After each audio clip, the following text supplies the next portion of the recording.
Si les parece bien, vamos a comenzar nuestra clase el día de hoy, como siempre ofreciéndole a Dios nuestro Señor este ratito de nuestro tiempo que separamos para ofrecérselo a Él a través de la escucha de su palabra y de sus enseñanzas. Vamos a agradecerle todo lo que hace por nosotros de todo corazón, desde habernos creado, desde sostenernos, protegernos. Y vamos a ofrecerle también lo mejor de nuestras vidas como un regalo para Él, que es nuestro dueño y Señor. Así es de que vamos también a encomendarnos a San Juditas Tadeo, que sigue entre nosotros aquí en México, para que bendiga este país y nos ayude a salir de nuestras dificultades espirituales y también sociales.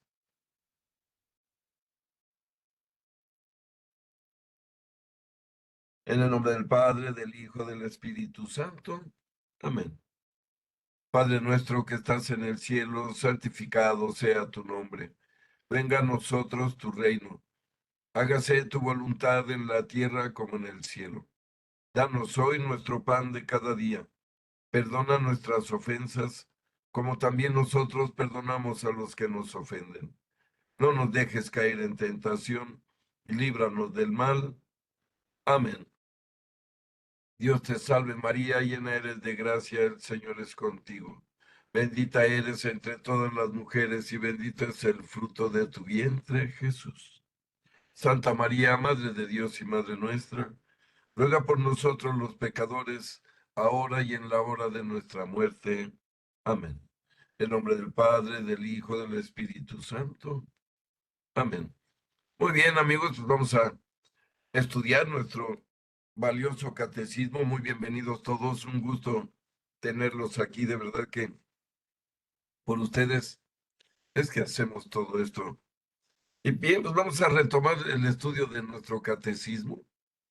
Nos quedamos en la página 375 y hoy iniciamos un tema importante. Diría yo, amigos, que los dos misterios más grandes que existen en nuestra religión, en nuestra fe, son uno, la Santísima Trinidad. Eso es lo más difícil de entender.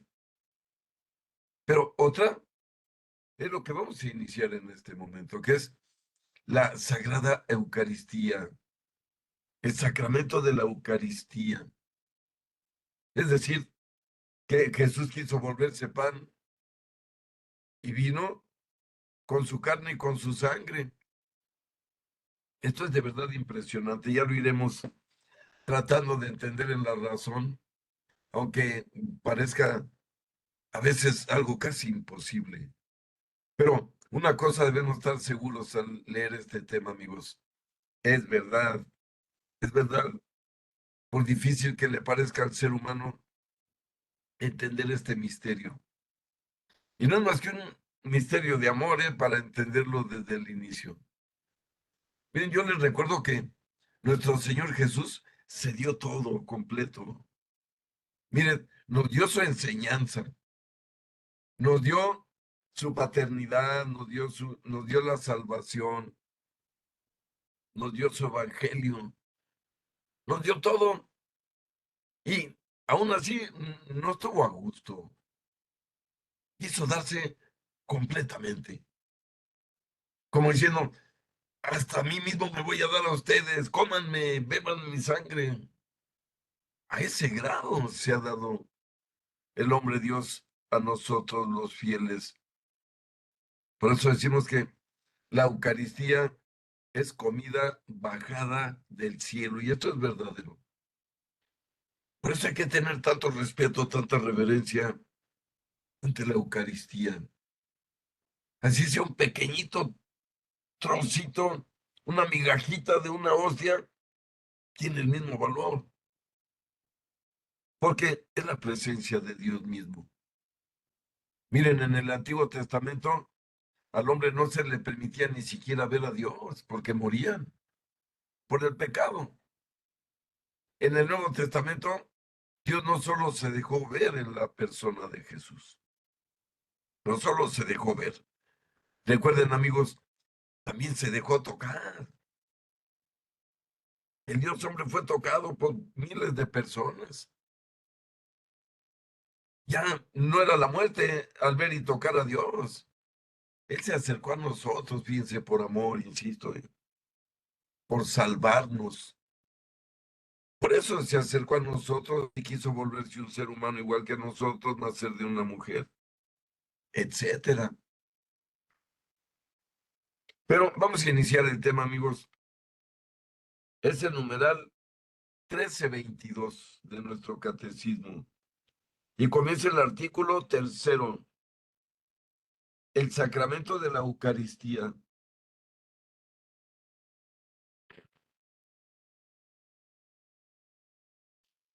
La Sagrada Eucaristía, perdón, culmina la iniciación cristiana. Los que han sido elevados a la dignidad del sacerdocio real por el bautismo y configurados más profundamente con Cristo por la confirmación, participan por medio de la Eucaristía con toda la comunidad en el sacrificio mismo del Señor. Nuestro Señor, y hay que recordarlo, nuestro Señor en la última cena, la noche en que fue entregado, instituyó el sacrificio eucarístico de su cuerpo y su sangre para perpetuar por los siglos hasta su vuelta el sacrificio de la cruz y confiar así a su esposa amada, que es la iglesia, el memorial de su muerte y resurrección, sacramento de piedad, signo de unidad, vínculo de amor, banquete pascual en el que se recibe a Cristo, el alma se llena de gracia y se nos da una prenda de la gloria futura. Y esto es totalmente real. Y miren, también es donde uno comienza a pensar, ¿por qué el Señor instituyó la Eucaristía? Algo que tiene que ver con comer, algo mundano, ¿verdad? Pero tiene que ver con la misma esencia de la creación, amigos. Lo explico un poquito. Lo voy a explicar con una zanahoria, si me permiten. Cuando yo me como una zanahoria, esa zanahoria pasa a formar parte de mí. Mi estómago obtiene sus nutrientes y los nutrientes pasan a formar parte de mí. La zanahoria se convierte en Jaime Hernández al entregar sus nutrientes. Así cuando comemos la carne y la sangre de Cristo, también como la zanahoria, el alma absorbe, no el cuerpo, el alma absorbe. Y entonces se vuelve parte de Cristo. Por eso el Señor quiere hablarnos de cosas racionales, no irracionales. Y miren, para entender este misterio, voy a explicar un poquito desde ahorita para entender todo el tema. Porque si no comprendemos esta parte que les voy a explicar, a veces se hace más difícil entender todo lo demás absolutamente. ¿A qué me refiero, amigos? A que en la Eucaristía sucede un acto de la razón, de la racionalidad, en el sentido de que lo que pidió Dios, si se fijan, para llevar a cabo la Eucaristía, si se fijan, pues no son más que elementos del mundo. Aquí los tenemos. Miren, yo les preguntaría, amigos, ¿qué Dios pidió desde el Antiguo Testamento, que para adorarlo deberíamos poner en el altar pan y vino? Un mandato de Dios, no fue que el hombre dijera, ay, vamos a poner pan y vino para... No, es un mandamiento de Dios desde nuestro padre Abraham, que le ordenó poner pan y vino en el altar y ofrecérselo al sumo sacerdote Melquisedec. Ustedes se acordarán de esa escena. Pero miren, pasa igual que cuando el Señor pedía animales para el perdón de los pecados. Tienen que entregar animales a cambio de ir con el sacerdote, confesarse, el sacerdote les perdonaba los pecados y entonces les ordenaba llevar un animal para que se les perdonaran los pecados. Pero miren, el sacerdote no pedía venaditos o conejos, no pedía animales silvestres, amigos. Nuestro Dios es racional. ¿Qué pedía? Animales de la granja, de la ganadería humana, que le cueste al hombre económicamente el haber pecado. Cuando el sacerdote le pedía a un ser humano entregar una vaca, imagínense el dolor económico, ya la había criado, la había cuidado, alimentado, y de repente esa vaca que te iba a dar dinero, échamela, y yo te perdono tus pecados a cambio de eso. O sea, no es que Dios pidiera animales cualquiera, ¿no? No, tenía que ser de la producción del ser humano, de lo que hace el ser humano, de su ganadería. Miren, con la Eucaristía vuelve a pasar lo mismo. Si algo hay racional en el fondo de la forma, es la Eucaristía. Porque miren, pidió Dios pan y vino. ¿Y qué creen? Ninguna de esas dos cosas existe en la naturaleza, para entenderlo bien. Yo no conozco un árbol que dé virotes. Si ustedes conocen, díganme. O un pozo donde encontremos vino, como se encuentra petróleo. No. Miren, para que haya pan, tiene que intervenir el raciocinio del ser humano. Tiene que entrar en juego su semejanza con Dios. ¿A qué me refiero? Miren, para que haya pan, primero se tiene que sembrar el trigo, es decir, practicar ya la agronomía. Y luego hay que cuidarlo, que crezca, que no le gane la mala hierba. Y luego cortarlo, y luego trillarlo, es decir, sacar la semillita del trigo, y luego molerlo, convertirlo en harina. Entonces, producto del raciocinio humano, ¿eh? Ningún animal podría hacer eso, amigos. Hay que entender este fondo que les comparto porque es muy importante para entender este gran misterio. Si a Dios le dice al hombre, dame de lo tuyo, de lo que produces con el cerebro que te di con esa potencia. Entonces, miren, insisto, para que haya pan necesita haber agronomía, necesita haber cuidado, necesita haber trabajo, necesita haber un cambio de la materia de una cosa a otra. Y para que haya vino es exactamente lo mismo. ¿Qué necesito para que haya vino? Pues sembrar la uva, la semillita, y luego que crezca la plantita de la vid, esperar a que dé racimos de uvas, ya maduras cortarlas, y luego ponerlas en el lagar, ¿verdad? Que era una tina gigantesca donde con los pies exprimían las uvas, obtenían entonces el jugo de las uvas. Y miren, y así como el pan, después de haberlo convertido en harina, lo más importante es el invento humano y su, vamos a decir, su tecnología. Lo que lo convierte en pan es el fuego, ¿estarán de acuerdo? El ser humano prende fuego y cose aquella masa que hizo de harina. Miren, que se sepa, ningún animal ha producido fuego. Es un atributo solo del ser humano.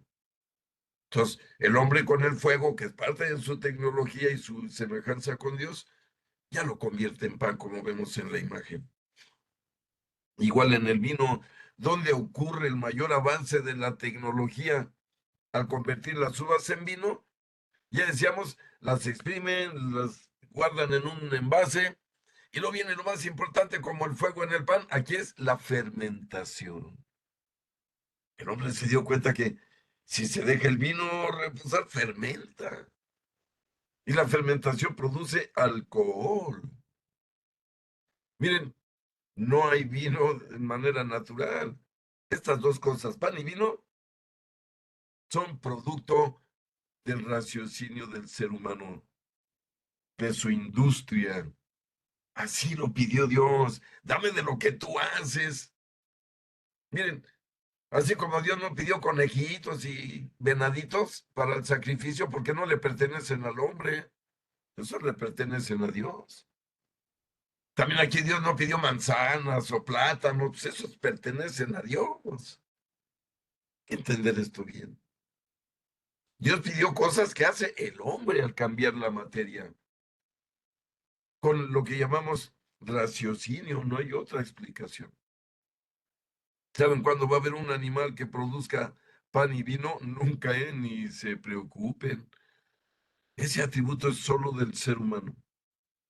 Los animales tienen inteligencia, tienen sentimientos, tienen intuición, pero jamás van a tener raciocinio. Es decir, un chimpancé jamás va a poder hacer una cuenta que diga 325,000 entre 228 nos da tanto, eso no lo va a poder hacer nunca un animal. Explicado eso, continuemos, amigos, en este gran misterio de la Eucaristía. Continúo en el numeral 1324. Y dice, la Eucaristía es fuente y culmen de la vida eclesial. La Eucaristía es fuente y culmen de toda la vida de la Iglesia. Los demás sacramentos, como también todos los ministerios eclesiales y las obras de apostolado, están unidos a la Eucaristía. Y a ellas se ordenan. La Sagrada Eucaristía, en efecto, contiene todo el bien espiritual de la Iglesia, es decir, Cristo mismo, nuestra Pascua. Y miren, lo decía hace rato. Ahora, en la nueva alianza no solo podemos ver y tocar a Dios, que es Jesús, ¿eh? Recuerden que los católicos afirmamos que Jesús es verdaderamente hombre y verdaderamente Dios. Y lo afirmamos y lo creemos eternamente. Por lo tanto, afirmamos que, fíjense, ya no solo podemos verlo y tocarlo, sino que hasta ahora no lo podemos comer. Ya decíamos que Jesús se dejó ver, algo que era imposible en el Antiguo Testamento, hablando de que es Dios. Pero no es solo eso, decíamos que se dejó tocar, se dejó tocar. Y también, como estamos viendo, quiso que no solo lo tocáramos, sino que no lo comiéramos, es decir, que lo hiciéramos entrar hasta lo más hondo en nosotros y que esa nutrición formara parte de nosotros, ¿verdad? Como aquella zanahoria que me nutre. Así cuando eh, comulgo y como el pan del cielo, ese pan del cielo nutre toda mi alma, como los alimentos naturales que nutren mi cuerpo. Es el mismo principio, pero en la parte espiritual. Pero nos sigue diciendo el catecismo, queridos amigos. Numeral 1325. La comunión de vida divina y la unidad del pueblo de Dios, sobre los que la propia Iglesia subsiste, se significan adecuadamente y se realizan de manera admirable en la Eucaristía. En ella se encuentra a la vez la cumbre de la acción por la que en Cristo Dios santifica al mundo y del culto que en el Espíritu Santo los hombres dan a Cristo y por él al Padre mismo. Y en efecto, miren, ¿a qué se refiere aquí? Si ustedes recuerdan, la única parte de la misa en que nos arrodillamos es cuando se hace presente la Eucaristía. Es decir, cuando Cristo mismo está en el altar presente biológicamente. Es cuando nos arrodillamos. Por lo que dice aquí el catecismo. Porque es la vida divina y la unidad de la iglesia, literalmente. Y dice aquí, finalmente por la celebración eucarística nos unimos ya a la liturgia del cielo y anticipamos la vida eterna cuando Dios será todo en todos, es decir, en el fin del mundo, en la parucía. En resumen, la Eucaristía es el compendio y la suma de nuestra fe. Nuestra manera de pensar armoniza con la Eucaristía y a su vez la Eucaristía confirma nuestra manera de pensar. Y en efecto, miren, es un gran atributo que, como ustedes saben, es solo de la Iglesia Católica. Nadie puede producir hostias consagradas más que la Iglesia, como lo está diciendo aquí. Es lo que le da vida a la iglesia en sí, es el alimento que la ha mantenido estos 2000 años. Viva, saludable, bien nutrida. Células malas hay. Si hacemos la similitud del cuerpo, amigos, nos ayuda a entender esto. En el cuerpo, miren, ¿qué función tiene la sangre que bombea el corazón? Pues llevar oxígeno a todas las células del cuerpo. Esa es la función de la sangre. Recuerden que entra a los pulmones bombeada por el corazón y en los pulmones se llena de oxígeno. Se llena de oxígeno la sangre y entonces llena de oxígeno recorre todo el sistema circulatorio hasta el dedo gordo del pie y las extremidades de las manos. Fíjense, si han visto por ahí el sistema circulatorio, verán que hay unas venas rojas y unas venas azules en esos diagramas que nos enseñaban en la escuela. Es porque las venas que aparecen en rojo llevan oxígeno. Es decir, una vena roja lleva oxígeno hasta el dedo gordo, pero la vena que viene de regreso del dedo gordo otra vez hacia los pulmones ya no tiene oxígeno. Ya dejó todo el oxígeno, lo fue entregando en las células. Entonces vuelve a llegar al pulmón, bombeado por el corazón, y se vuelve a llenar de oxígeno, lo vuelve a repartir, se vuelve...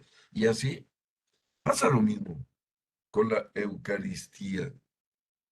Porque, miren, y aquí es donde viene algo que es difícil de entender. La Eucaristía es pan del cielo, no es algo de aquí del mundo. Yo les pregunto algo que saben.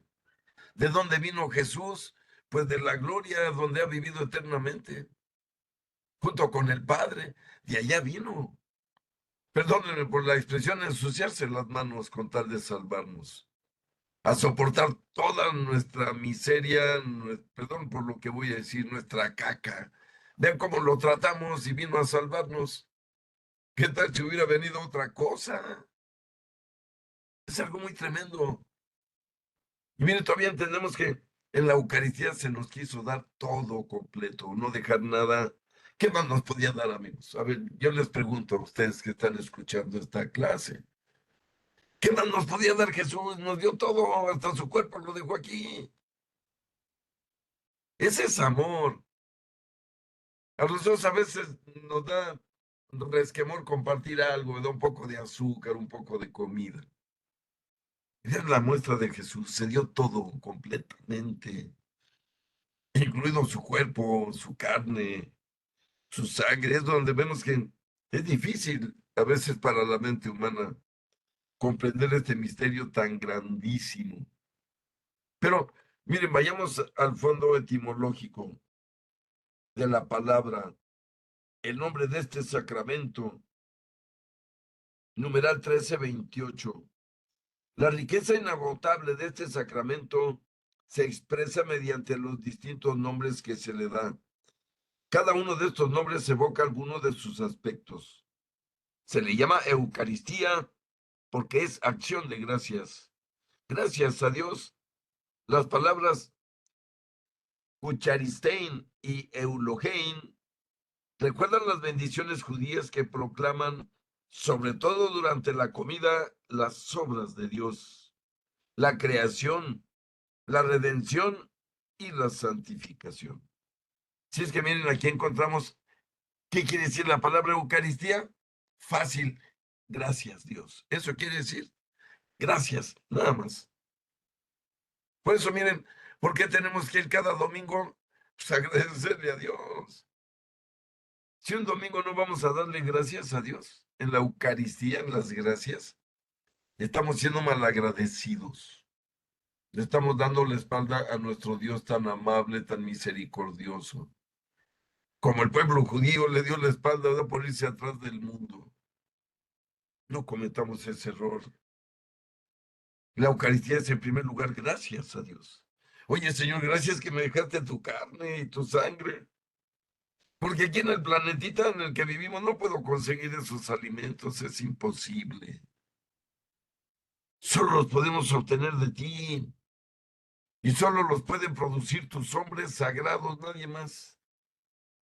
Nadie más puede realizar unos trozos de hostia de trigo en carne de Cristo más que el sacerdote ordenado, ni siquiera un diácono. Y recuerden que la palabra sacerdote pues quiere decir hombre sagrado. Y miren, si no hubiera este pan, la iglesia no existiría, para entenderlo profundamente. Lo que ha alimentado a la iglesia literalmente, ha sido el cuerpo y la sangre de Cristo. Fíjense qué alimento tan incomparable.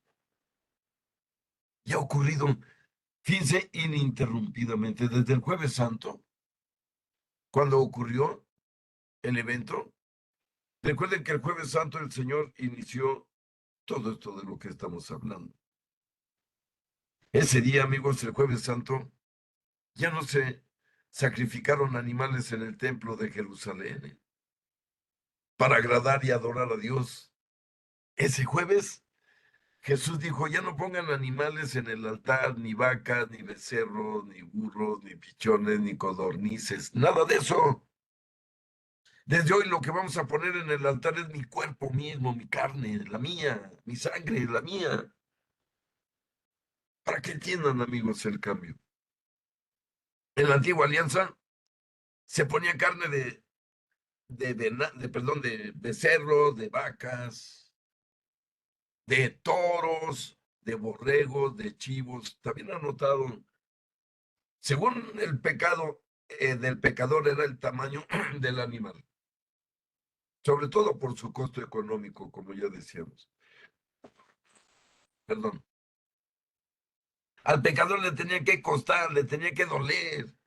Miren, entregar una vaca porque cometió un pecado no debe ser fácil para ningún ganadero. Por eso estamos hablando aquí de cosas verdaderas.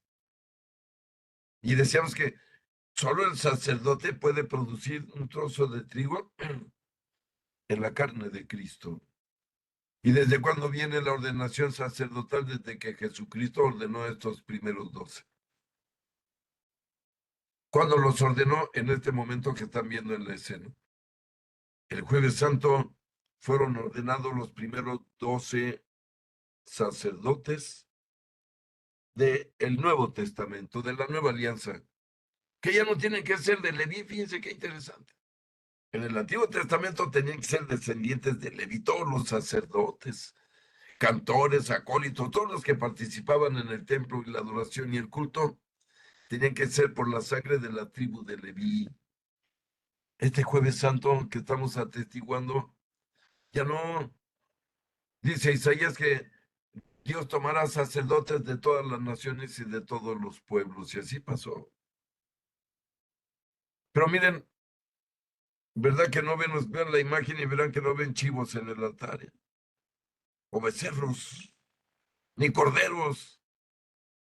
Ahora la carne que puso nuestro Señor es la carne de su Hijo único.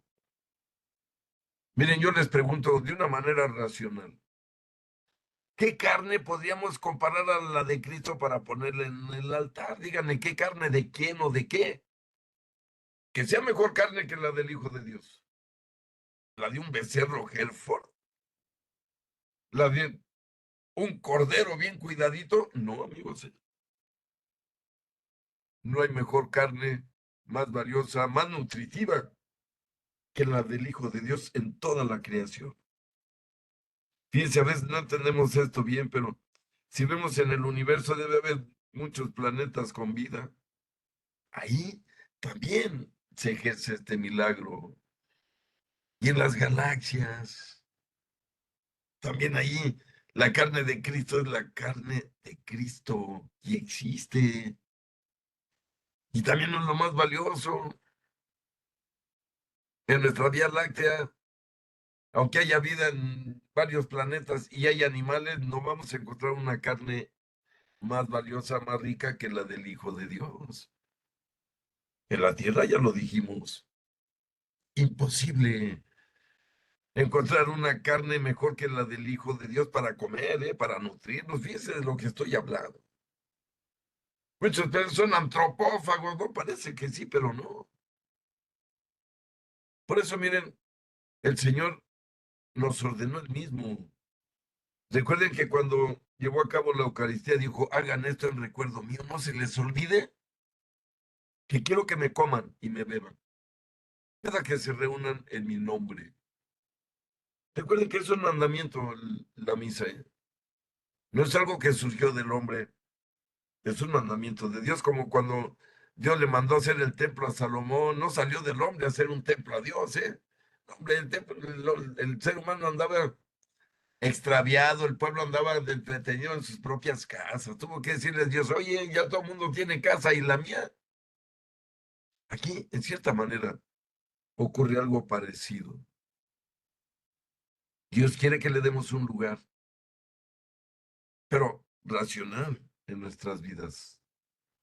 Por lo tanto, cuando yo como el cuerpo de Cristo y bebo su sangre, estoy obteniendo un alimento que no es de aquí y que me da más vitaminas que cualquier vitamina y más minerales que cualquier comida humana.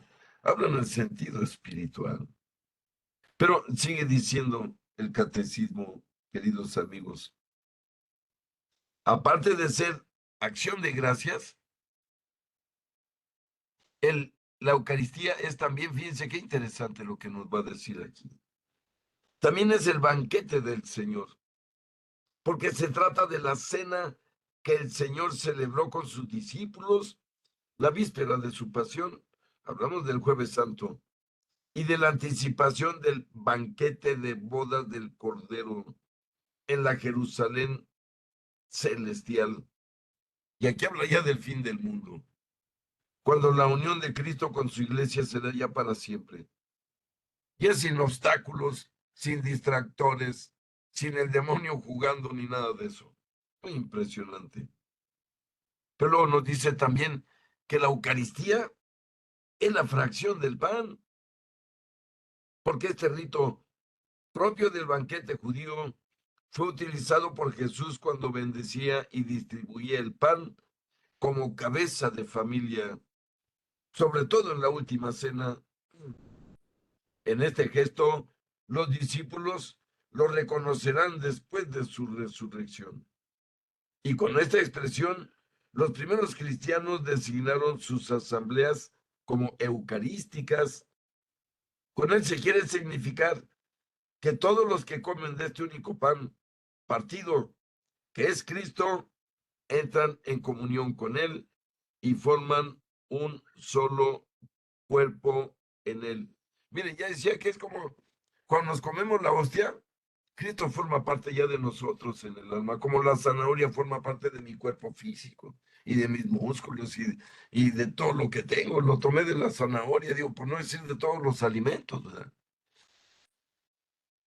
Por eso hay esa analogía entre el cuerpo biológico y el cuerpo de Cristo, que es la iglesia. Ya decíamos que la sangre lleva oxígeno a todas las células.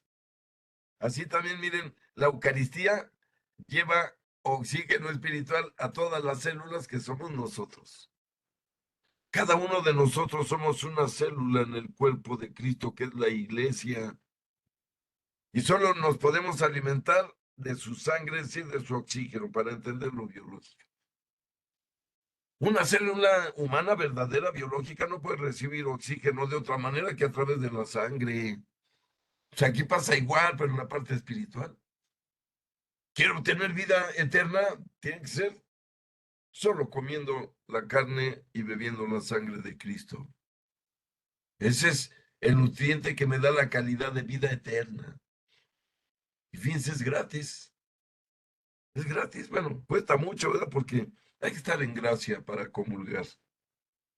Ya lo especificaremos esto. Estarán de acuerdo que no puedo jugar con la carne de Cristo y su sangre. Con cualquier otra cosa está bien, ¿eh? Hasta con el crucifijo, ¿eh?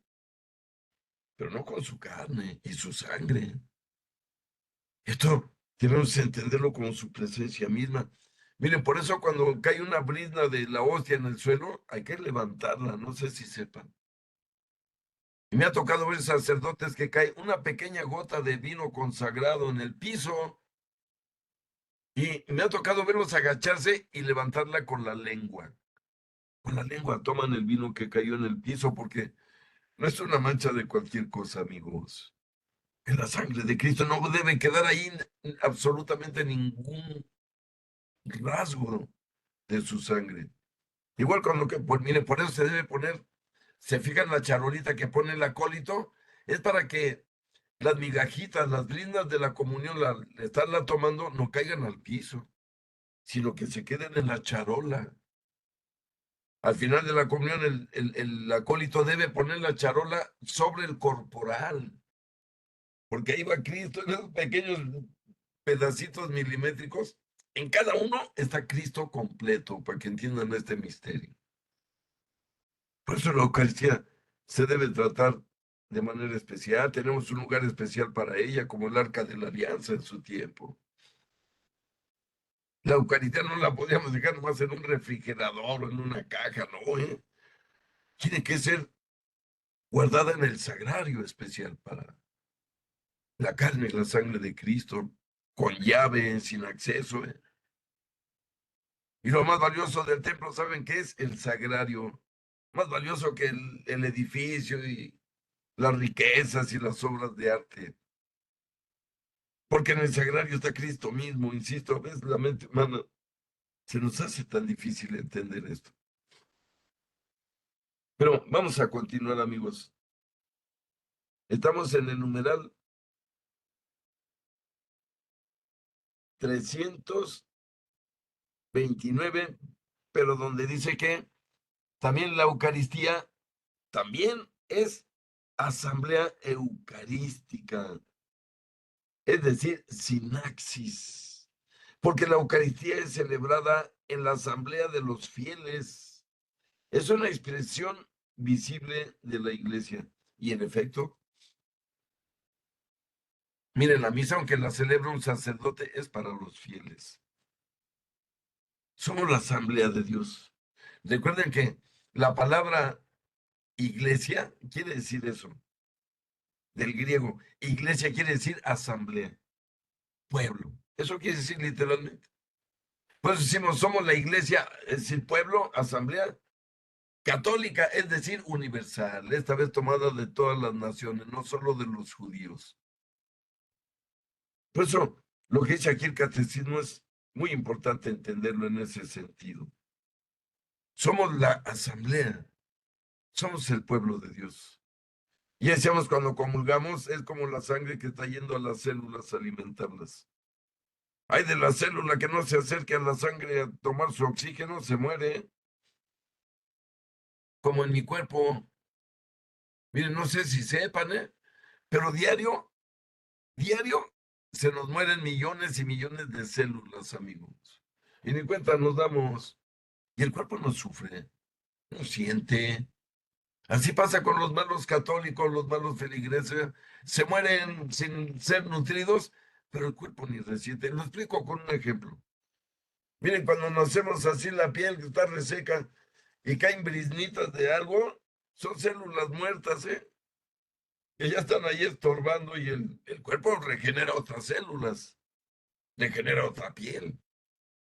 Pero igual que en la iglesia, muchas células se están muriendo, ¿eh? Desperdiciadas, porque no se alimentan de la sangre. Es algo bien parecido al cuerpo, por eso Jesús lo puso como un símil. Y San Pablo también, lo van a ver más adelante.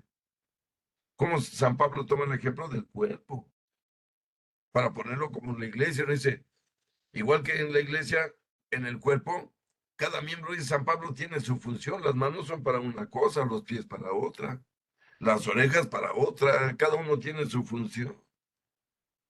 También en la iglesia. Miren, yo les pregunto a ustedes, para entender esto de una manera racional. No sé quién de ustedes se animaría a matar una vaca con tal de comer tacos de bistec. Yo en lo personal no me atrevería a matar una vaca, no puedo. Ah, pero miren, Dios nos mandó este, personas para el rastro, ¿verdad? Tablajeros que matan cientos de animales todos los días cantando canciones de Vicente Fernández como si nada. Así Dios pone de todo en el pueblo. Dios pone médicos, Dios pone maestros, ¿sí o no? Les pongo el mismo caso. A ver, construyan su casa con sus propias manos, a ver si pueden. No, Dios puso albañiles también. Y véanlo también qué felices trabajan. O sea, Dios por eso hace este símil con el cuerpo. Y miren, lo que va a alimentar a la iglesia y la ha alimentado en los 2000 años, ya entendieron, es la carne y la sangre de Cristo, si no, no estaríamos aquí. Hubiera muerto la iglesia de desnutrición al estar sin alimento. No estamos sin alimento, el alimento existe. Ha habido varios santos amigos en la historia que duraban meses solo con la comunión. Claro, una oración súper profunda, un misticismo incomparable y una contemplación de Dios en la naturaleza que puede lograr esas cosas, que son obras del Espíritu Santo, la grandeza humana, que comprenden el valor de la Eucaristía. Pero continuamos en el numeral 1330 y seguimos precisamente con este tema tan impresionante. También la Eucaristía es un memorial de la pasión y de la resurrección del Señor. Es un santo sacrificio porque actualiza el único sacrificio de Cristo Salvador e incluye la ofrenda de la iglesia o también el santo sacrificio de la misa, el sacrificio de alabanza. Y miren, vean la imagen, vean, Jesús se sacrificó por nosotros. ¿Quién lo puede negar? ¿Quién lo puede negar?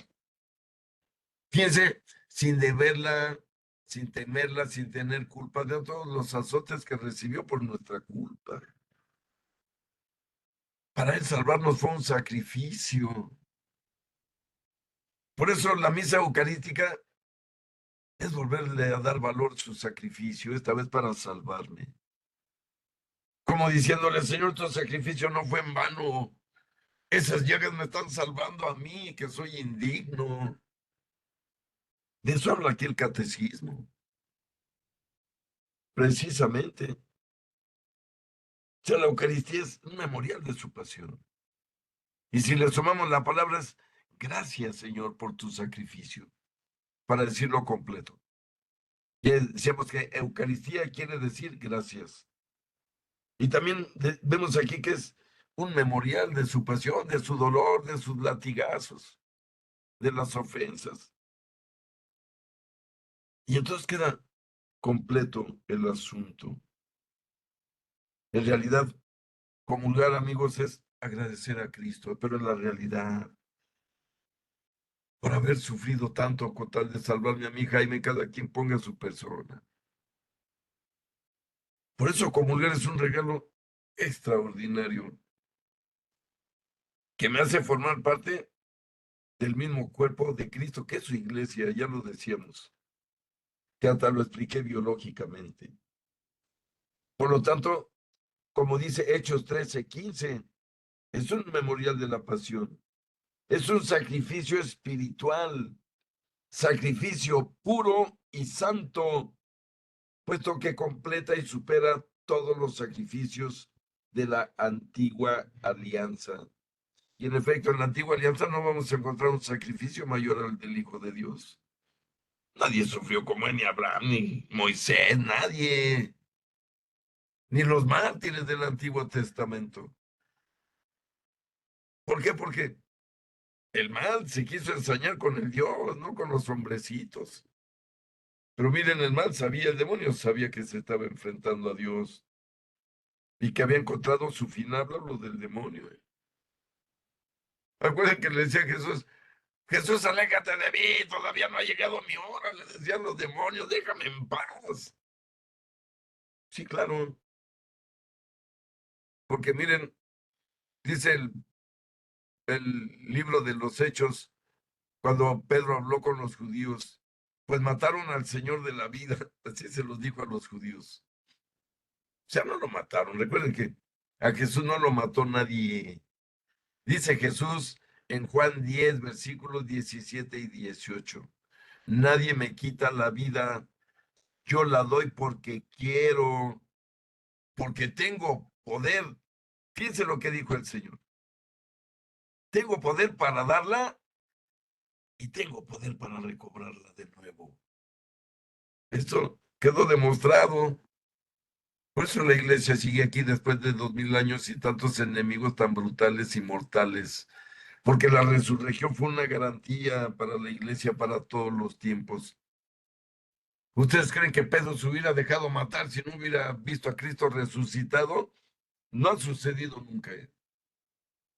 Todos los apóstoles, excepto Juanito, murieron asesinados, martirizados, y todos aceptaron la muerte en el martirio. ¿Por qué? Porque vieron a Cristo resucitado. ¿Qué duda podrían tener? Por eso miren, la resurrección de Cristo es la que ha movido a la iglesia a través de los siglos y que la ha alimentado durante todo este tiempo, todos los días, su carne y su sangre. Literal, ¿eh? Miren, por si no saben, desde el Jueves Santo hasta el día de hoy, no se ha dejado de celebrar misa en el planeta Tierra. Lo están escuchando bien. Nunca. No ha habido un día sin misa desde los 2000 años, ¿eh? Ni un solo día, aunque parezca increíble. Miren, si hablamos de hoy en día, todo el día hay misas. Si ahorita mientras estamos aquí escuchando esta clase del catecismo, hay misa en algún lado y se está llevando a cabo la consagración. Y si se despiertan a las 3 de la mañana sin sueño, con un insomnio insoportable, piensen que en ese momento se está celebrando misa en algún lugar del planeta, inevitablemente. La Eucaristía ha permanecido entre nosotros. Como las venas que llevan la sangre con oxígeno a los más recónditos rincones de nuestro cuerpo. Hasta en la piel, si se fijan, nos rasguñamos y empieza a salir sangre que viene irrigado hasta nuestro cuerpo.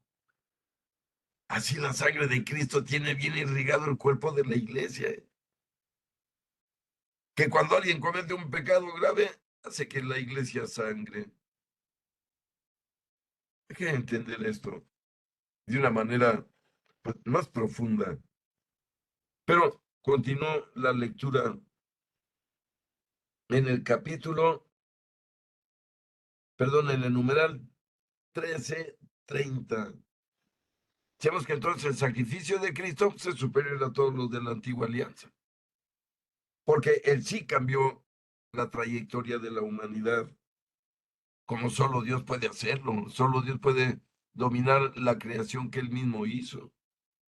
Pero sigue diciendo aquí, también la Eucaristía es santa, es la santa y divina liturgia, porque toda la liturgia de la iglesia encuentra su centro y su expresión más densa en la celebración de este sacramento. En el mismo sentido, se le llama también celebración de los santos misterios. Se habla también del Santísimo Sacramento, perdón, porque es el sacramento de los sacramentos.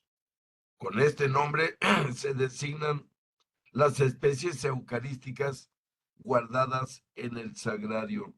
En efecto, perdón. Recuerden que las formas guardadas ya en el sagrario están consagradas. Cuando no están consagradas, pues las guardan en un paquetito ahí ¿cómo se llama? Ahí en la oficina, pues, del templo, ¿no? No, pero cuando ya están consagradas por la oración y la liturgia eucarística, ya no son trozos de harina, ya son carne y sangre de Dios. Y deben permanecer en custodia, como permanecía la palabra de Dios en la antigua alianza, en el arca de la alianza. Miren, ¿qué le dijo Dios que había dentro del arca de la alianza a Moisés? Recuerda que el arca de la alianza no era más que un cajón, un baúl, con, hecho, sí, de madera fina forrado de oro, con una tapa de oro macizo. Y sobre la tapa fundieron dos querubines de oro macizo, es decir, de oro de 24 quilates. Los dos encontrando sus alas en el centro del tabernáculo, como se le llamaba. Y le dijo Dios a Moisés, Todo lo que te voy a mandar, te lo voy a mandar desde este lugar, porque dentro de esta arca estoy yo mismo. Fíjense qué impresionante. Y en efecto, desde el arca Dios les daba órdenes a Moisés, como si fuera una bocina. Haz esto, haz lo otro. Y nadie la podía tocar porque moría. Hablo del arca de la alianza. La movían con varales, ya ponían varales que cruzaban unas anillas para, entre varios hombres, atrás y adelante de ella, cargarlas. Así es de que estamos bien advertidos de que en el sagrario está Dios mismo. Si se fijan en los templos, si se fijan, hay una lucecita prendida en el sagrario. Una lucecita roja quiere decir que hay una hostia consagrada ahí. Por lo tanto, ahí está Dios. Por lo tanto, le puedo hablar dirigiéndome a la custodia, dirigiéndome a aquel sagrario, porque ahí está Dios, me está escuchando, porque está en su carne, está en su sangre, sí me está escuchando, sin lugar a dudas. Pero dice el numeral 1331 sobre este mismo tema. También la Eucaristía es comunión, porque por este sacramento nos unimos a Cristo, que nos hace partícipes de su cuerpo y de su sangre para formar un solo cuerpo. Ya lo venía yo explicando. Esta señora que está como es como una celulita en el cuerpo de Cristo, y cada uno de los bautizados somos una celulita en el cuerpo de Cristo, que es la iglesia. Pero insisto, las celulitas, aunque estén en la iglesia, que no se alimentan de la sangre y de los nutrientes de Cristo, van a morir. Y van a ser desechadas, insisto, como millones de células que diarios se nos mueren. Y que simplemente el cuerpo las desecha y crea otras células. Es la magnificencia de Dios en su creación. Pero sigue diciendo aquí, así la llaman también, perdón, que se convierta en el cuerpo y la sangre de Cristo para formar un solo cuerpo. Se la llama también las cosas santas. Es el sentido primero de la comunión de los santos, de que habla el símbolo de los apóstoles. Pan de los ángeles, pan del cielo, medicina de inmortalidad, viático. Miren, todos estos nombres se le dan a la Eucaristía. Qué impresionante y qué bonitos. Pan de los ángeles, pan del cielo, medicina de inmortalidad, viático. Y dice el numeral 1332. Y también le llamamos a la Eucaristía la Santa Misa, porque la liturgia en la que se realiza el misterio de salvación se termina con el envío de los fieles, es decir, la misión, a fin de que cumplan la voluntad de Dios en su vida cotidiana. Y en efecto es la bendición al final de la misa. Que dice el sacerdote, vayan en paz, yo les doy la bendición todopoderosa en nombre del Padre y del Hijo y del Espíritu Santo. Vayan a vivir lo que aquí han escuchado y aprendido, en efecto. Por eso ya decía el Papa Francisco que la misa no se termina, concluye el acto de adoración, pero la misa sigue, porque después de la misa es donde debo poner en práctica lo que escuché en la misa. Entonces la misa se convierte en mi vida hasta la siguiente celebración eucarística. Si saben, el Papa Benedicto XVI corrigió, los sacerdotes antes decían, vayan en paz, la misa ha terminado. Ya está prohibido que digan eso. Si se fijan, ya no se dice al final de la misa. Vayan a hacer, a cumplir lo que aquí escuchamos, vayan a hacer vida lo que comieron, etcétera. Porque la misa no termina.